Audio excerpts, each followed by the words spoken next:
So this is Surface Dial, and Surface Dial will work with Surface hardware beyond just Surface Studio. And you can attach it to the screen or use it as a little haptic wheel. And as I turn this, I can feel a little buzzing feedback. And you can see that I'm actually turning this map. But if I click and hold it, I get a buzz, and it brings up a little interactive wheel that will tap into Windows 10 features. So it basically becomes a little desktop wheel interface that you can use and select functions to do other things, like in this instance, tilt.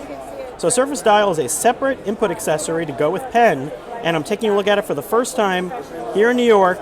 Super cool little thing. More to come from CNET.